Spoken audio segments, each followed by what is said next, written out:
Listo, en el día de hoy pues se va a hacer el segundo encuentro sincrónico sobre la asignatura.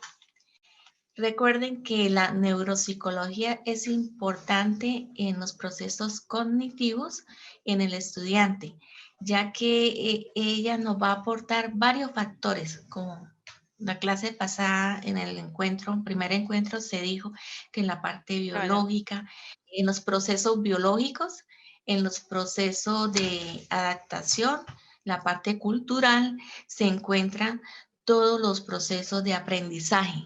¿Sí se escucha? Sí, Bueno. Entonces la neuropsicología aplicada está enfocada también a la educación. Son procedimientos y metodologías que nos ayudan a que el estudiante tenga un buen proceso de aprendizaje.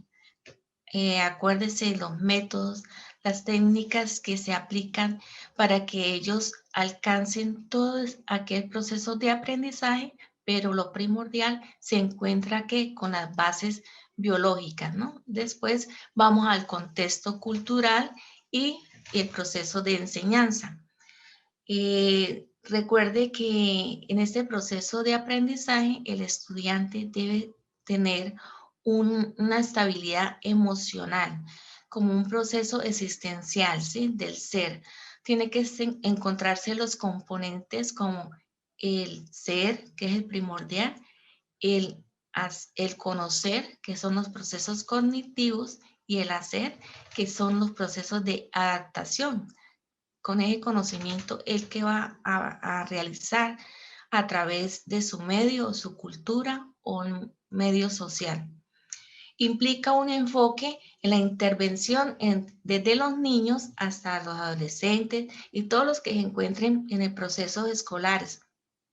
A través de la comprensión, el cerebro procesa toda aquella información que llegue a través de nuestros sentidos, nuestras percepciones, nuestras emociones, ¿sí? Y los modifica, los transforma y los aplica en el medio ambiente. Es importante la neurociencia y debe tener el niño un ambiente armonizado. También se dice que son procesos de conciencia, ¿sí? Donde el niño sabe o va a aplicar aquel conocimiento, aquellos procesos, ¿sí? Tiene unas pautas a seguir, unas herramientas metodológicas o unos andamiajes que ayudan a que el niño desarrolle las capacidades mentales, cognitivas. Entonces está la parte de metacognición, que son aquellas herramientas que se le presta al niño para que él mismo transforme, modifique, codifique la información en el cerebro, a partir de unos conocimientos, unos saberes. En el saber están los pensamientos, los sentimientos, que es la parte emocional, que el niño debe estar estable en sus emociones. Y la regulación ya es cuando es la transformación y la modificación de aquel contenido en el proceso de aprendizaje para que el niño adapte al medio social para que necesita ese contenido, ¿sí? Para adaptarlo a su mundo social o aplicarlo. En los niveles de cognición tenemos niveles bajos, que en primero empieza por un nivel de sensación, percepción, atención, que eso es lo mínimo que se debe tener en un educando que se encuentra en nuestra aula de clase. En la sensación, pues él va a transformar un impulso nervioso en una experiencia sensorial, todo lo que se llega a través de nuestros sentidos. Percepción va a organizar todo aquel proceso en nuestro cerebro, y recuerde que el lóbulo frontal es el laboratorio donde él va a sacar todos los conceptos, los contenidos en su proceso de aprendizaje. La atención también es importante, seleccionar y centrarse en determinados estímulos. Por ejemplo, a veces los estudiantes se encuentran en el aula de clase, pero ellos a veces están distantes, están presentes en sus problemas en la casa y no, por eso no atrae aquella atención o concentración para él aplicar esos procesos de aprendizaje. Entonces, ahí es importante la atención y tener sus emociones estables. En los niveles medios se encuentra el aprendizaje, la memoria y la comunicación. Ahí es como ya un proceso de pedagogía tradicional, ¿no? Adquirir de aquella manera relevante los conocimientos para aplicarlos, ¿sí? A través de nuestro conocimiento lo vamos adaptando y lo vamos aplicando según todo el contenido que nos agregue o nos da el docente, ¿sí? A través de una memoria, pues el joven, el estudiante va a codificar, almacenar, mantener y recuperar la información, ya sea memoria a corto plazo, memoria a medio plazo y a largo plazo. Y la comunicación es importante porque ahí el lenguaje va a escuchar, va a leer y va a producir lo que es el aula y también lo va a escribir, ¿sí? En esto pues se entraría una pedagogía tradicional.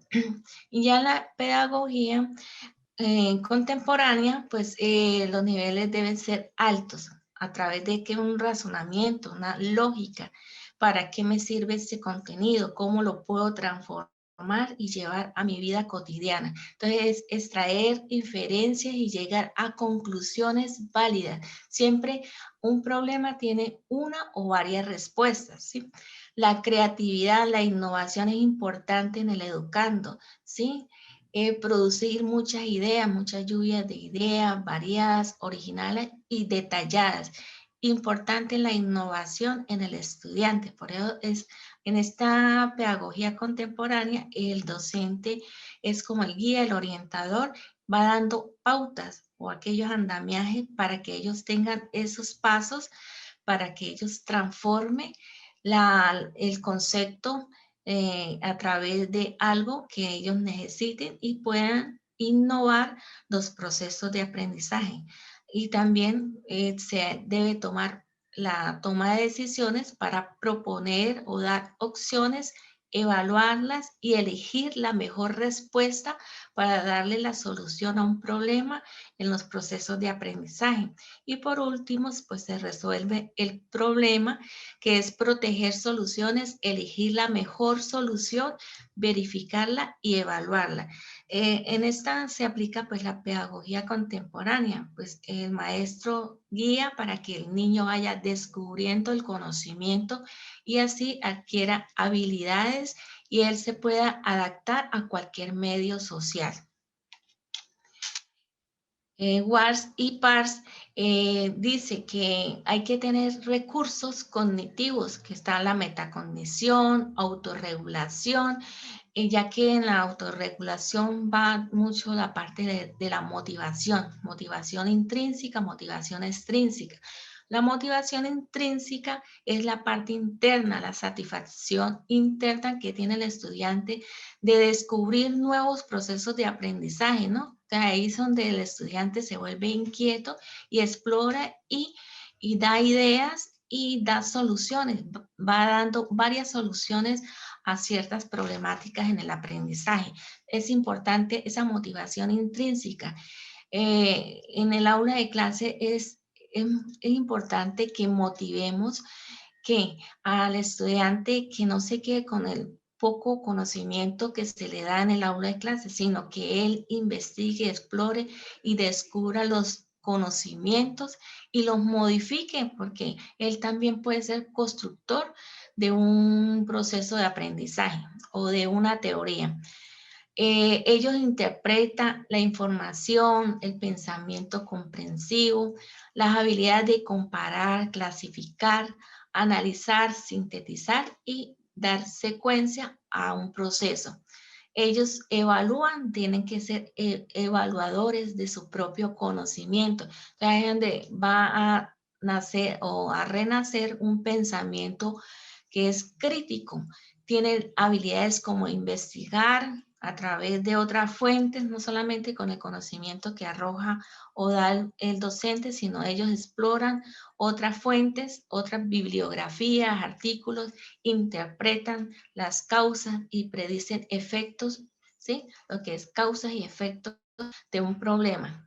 Generación de información en pensamientos creativos con la parte de la innovación o creación de ideas, como tiene la habilidad de elaborar ideas, establecer relaciones y producir imágenes. Importante la toma de decisiones, como ahorita se dijo, hay que seguir una secuencia y él va a ser una elección de las mejores respuestas para que tenga una adaptación en el medio social y la solución de los problemas también.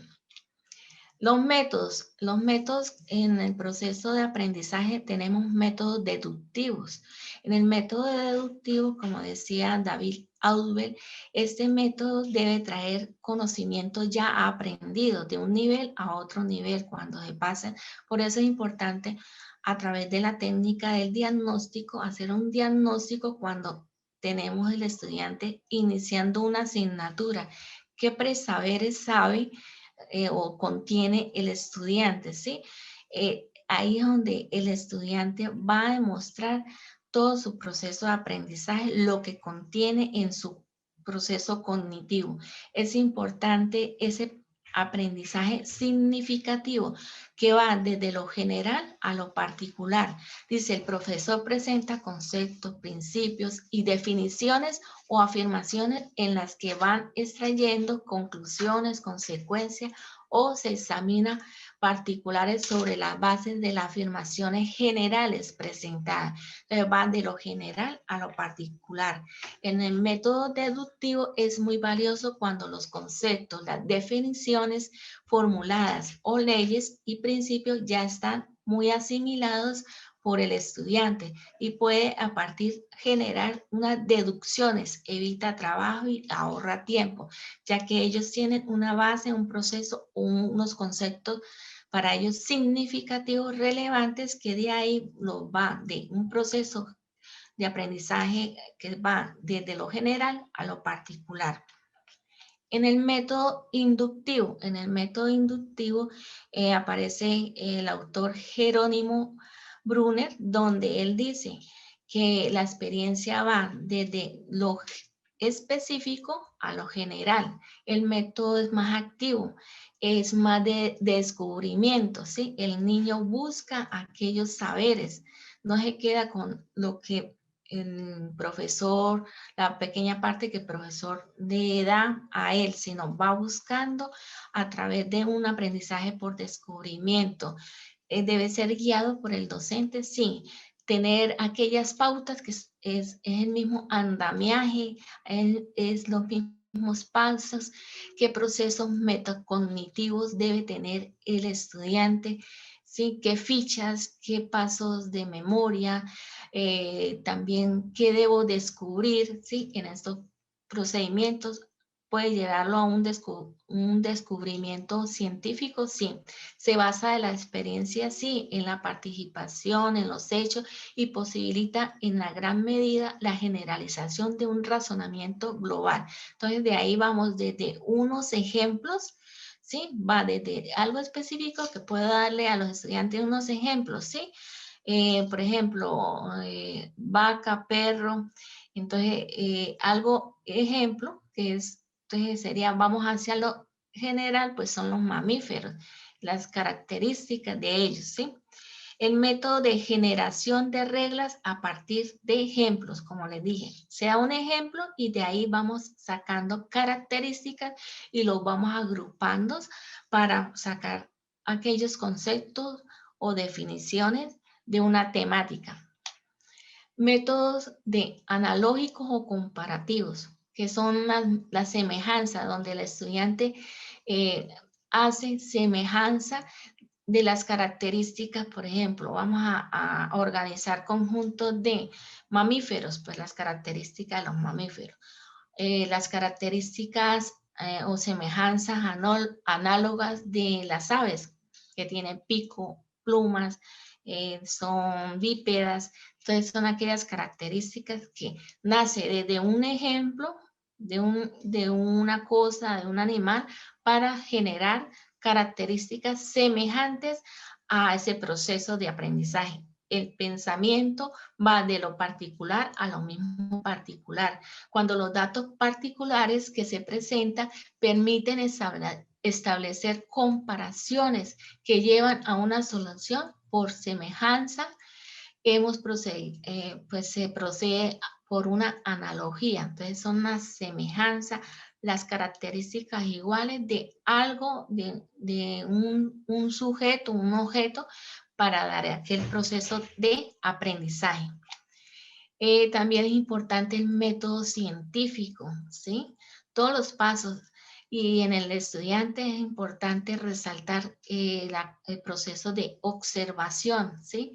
Para que él vaya indagando, descubriendo lo que él quiere resolver en un problema. Recuerde que siempre ahí en el método científico debe haber una pregunta donde el estudiante debe dar claridad hacia dónde voy y dar solución a un problema y innovar y crear algo nuevo sobre un problema se puede hacer. Entonces, los adultos fundamentales utilizamos el método analógico de razonamiento, ya que es el único con el que nacemos, en el que más tiempo perdura y hace base de otras maneras de razonar. A veces uno dice, pero algunos estudiantes como que no piensan, pero sí, lo que pasa es que está latente y tenemos que motivarlos, y la motivación primordial en el educando es la intrínseca, que tenga esa satisfacción de querer descubrir el conocimiento para transformarlo. Otro de los métodos o modelos son de sucesos de instrucciones. Ahí encontramos a Robert Gardner. En Robert Gardner, en estos procesos, dice que es el desafío inicial para el maestro. Es ganarse la atención. Recuerden, es importante. El primordial paso para el modelo de sucesos de instrucciones es la atención que tiene el educando para poder aprender. Y esa atención se lo debe ¿a qué? A sus bases emocionales, donde el estudiante debe estar estable en sus emociones y debe estar presente en ese proceso de aprendizaje. Debe estar ahí en el aula de clase buscando, preguntando y comparando y construyendo el aprendizaje. Ahí dice Gardner que es importante la atención, que es un estado de alerta. En la parte de descripción dice preparación para el aprendizaje, ¿sí? El suceso instruccional es obtener la atención del estudiante por medio de algún acontecimiento. Entonces hay que darle un estímulo para que él esté presente y para que él pueda adquirir estos conocimientos, hacer preguntas, hacer cambios, estímulos que él pueda motivarse, donde él se pueda activar. Entonces, cuando un estudiante tiene motivación, hay aquella chispa, aquella activación para que él siga los procesos de aprendizaje. Entonces, para Gardner dice que la atención es primordial y claro que sí, se encuentra porque ahí tenemos las emociones y el estudiante debe estar ahí presente en el proceso de aprendizaje, no ausente como en algunos estudiantes en las aulas de clase los vemos ausentes con su problema de familia. Las expectativas, informar al estudiante el objetivo, el objeto, el propósito de esa temática, para qué me sirve, por qué, hacia dónde vamos, ¿sí? La recuperación, pues tenemos que tener memoria, pues ahí hay que aplicar memoria a corto, a mediano y a largo plazo. Es importante. La información, la destreza relevante, la memoria de trabajo, ¿sí? Ese contenido, para qué me sirve y para qué lo voy a utilizar.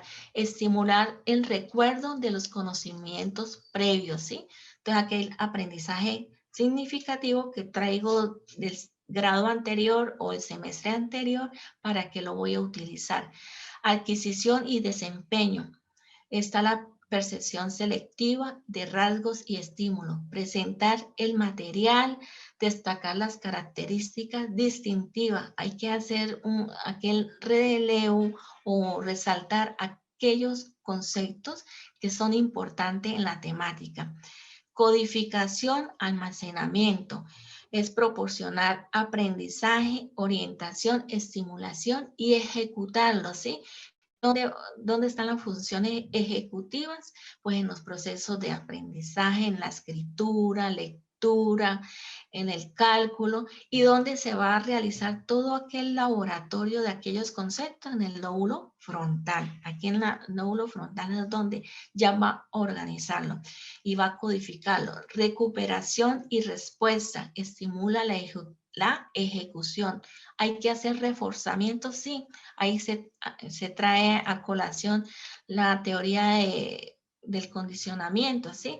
Hay que reforzarlos a través de premios, correctivos, pues a veces se pueden estar dando correctivos, pero la mayoría de veces debemos motivar al estudiante a través de aquellos premios de satisfacción y que vea el estudiante que lo está haciendo es por aprender. Proporcionar retroalimentación, ¿sí? Va a ser una retroalimentación colectiva con procesos de aprendizaje colectivos con sus compañeros, profesor y él mismo como individuo. Transferencia del aprendizaje, recuperación de las señales, pues algo importante que vamos a evaluar el desempeño y generalizar todo el material y el contenido del proceso de aprendizaje. En los aprendizajes por indagación y basado en problemas se encuentra John Dewey, donde él pues ahí muestra una relevancia en qué, en que el estudiante siempre debe estar basado a una pregunta, a un problema, donde la pregunta o problema debe darle una o varias soluciones. Hay que preguntarle, ¿sí? O problemas de desconcentrarse los estudiantes. Entonces hay que formular hipótesis, aplicar situación, resolver problemas, reúnen datos para probar la hipótesis, extraen conclusiones, reflexionan sobre el problema original, dando pues respuesta a este problema y pensamientos requeridos para resolverlos, las pautas, ¿sí? Es importante. En los métodos en cuanto a la concentración de la enseñanza, son métodos simbólicos o verbalísticos donde a través de una pedagogía tradicional siempre lo hemos utilizado, ¿sí? Donde el profesor va dando todo aquel contenido y lo va interpretando y lo va dando a los estudiantes. Este es el pensamiento crítico, donde pues el guía o el orientador, el docente, va dando unas pautas y que el estudiante vaya reflexionando sobre este contenido. El método inductivo, cuando se intenta acercar a la realidad inmediata del estudiante lo más posible, parte de las actividades experimentales o sustitutivos, ¿sí? Importante que ahí el método experimental son los pasos de observación y hacia dónde vamos. Métodos en cuanto a la coordinación de la asignatura, metodológico. Hay que hacer un análisis crítico de los hechos que se presentan en el descubrimiento de algo, ¿sí? Es importante que esos datos o hechos se presenten en orden de antecedente y que tengan una secuencia, una estructuración para formar, ¿qué? Una respuesta a la asignatura. Método psicológico, como le dije, lo más importante en el estudiante es la motivación intrínseca y extrínseca, pero la que hace más énfasis es la intrínseca porque es la satisfacción del ser humano de querer aprender y seguir adquiriendo conocimiento. Y la extrínseca es cómo y para qué voy a aplicar ese conocimiento, para qué voy a obtener un título para poder ser más grande en mis habilidades y hacer aquellos procesos de competencia en el hacer y adaptarme a la vida, ¿sí? Es importante. Bueno, aquí dice lo de Brunner, que es un método que pues le gusta descubrir y el niño va adaptando sus procesos de descubrimiento y va innovando y a través de la motivación, ¿sí? A través de unos elementos didácticos que pues él va descubriendo este proceso de aprendizaje. Métodos en cuanto a la sistematización de la asignatura. Debe ser rígida cuando es sistematización, ¿sí? Rígida cuando el esquema de la clase no permite flexibilidad alguna a través de los ítems lógicamente ensamblados. No dan oportunidad de espontaneidad algunos al desarrollo de la clase. Pues esa una metodología tradicional o la pedagogía tradicional. Y semirrígida pues da más un poquito de flexibilidad para que ellos adapten este contenido a su medio social, ya sea su escuela, familia o la parte donde ellos viven. Método ocasional se caracteriza por aprovechar la motivación del momento y también de los acontecimientos importantes del medio. Entonces, cuando un profesor de geografía o historia, pues aprovecha en el momento de la historia que está viviendo la región y lo explica, ¿sí? Son métodos ocasionales que traen ejemplos de nuestra vida cotidiana para aplicarlo y dar respuesta a ese problema. Métodos en cuanto a las actividades del estudiante. Entonces, hay un método pasivo donde el estudiante solamente recibe el conocimiento del educando y hay procesos de memoria a largo, a corto, mediano plazo y el mismo pues da esa respuesta a través de estos procesos que fue un proceso de una pedagogía tradicional donde el docente le enseñó todo el contenido. Y también está el estudiante activo, que es donde él va a descubrir, va a innovar, transformar todo su proceso de aprendizaje y donde va a adquirir todos sus componentes o componentes como el ser, el hacer y el conocer. En los métodos, en cuanto a la relación entre el profesor y el estudiante, hay método individual, como hablaba ¿quién? Jean Piaget, ¿sí? Era un método individual, que el profesor era una guía, sí, pero él mismo construía su conocimiento, él solito. Estaba destinado a solamente al estudiante. Él mismo construye su propio conocimiento y el profesor es guía. Entonces ahí está esto, Jean Piaget. Educación de príncipe, son aquellos estudiantes por algún motivo no van al colegio, se atrasan y pues se debe dar una educación individualizada. O son aquellos estudiantes que son muy capacitados o muy hábiles o excelentes estudiantes que tenemos que tener otra estrategia con ellos. Cuando en el aula de clase se tienen estudiantes muy pilosos que tienen muchas habilidades, ¿sí?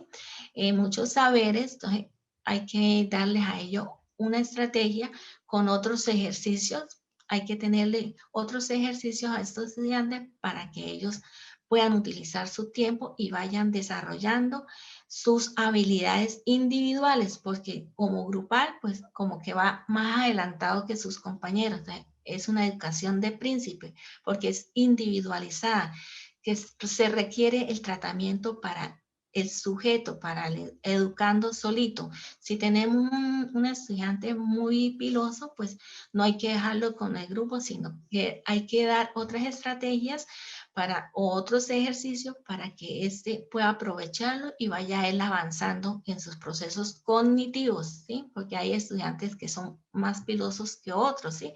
Tienen estos procesos cognitivos más rápidos.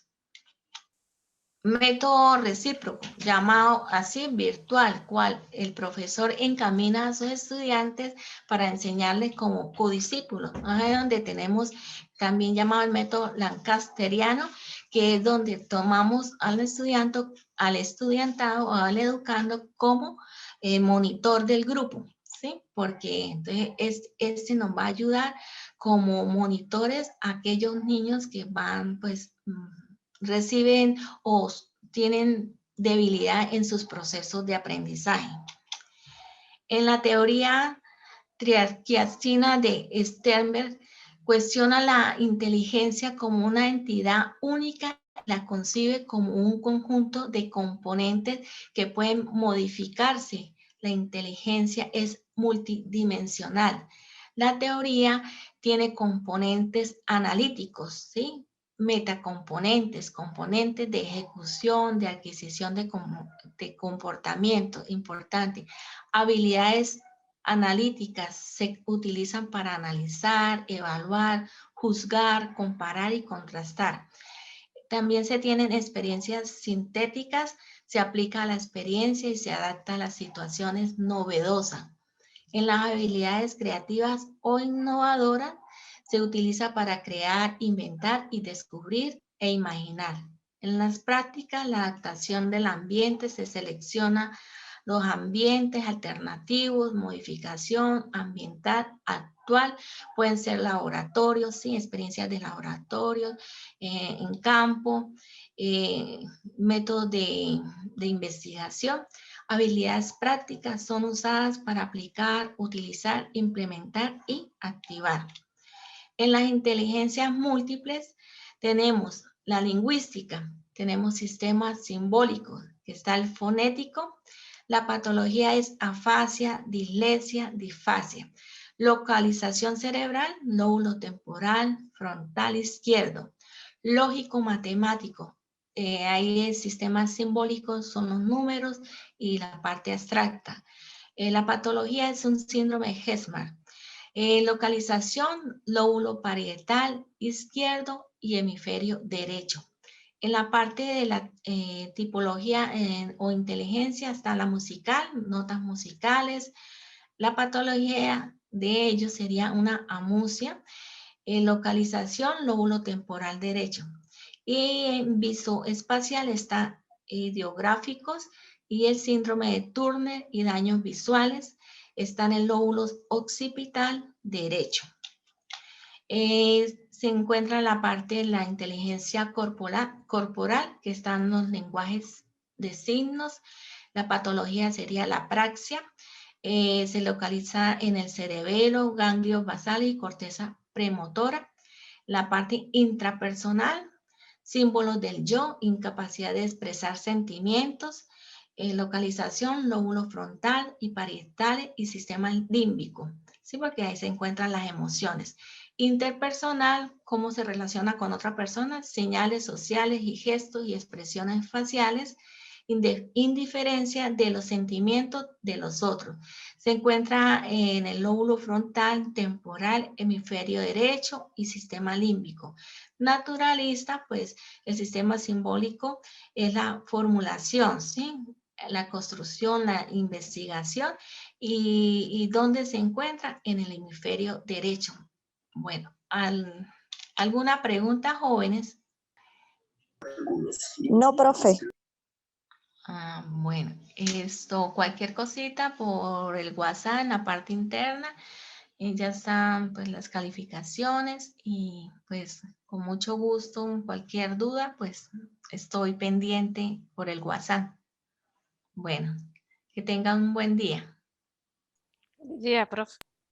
Gracias, profe. Gracias. Ajá, a ustedes. Feliz día.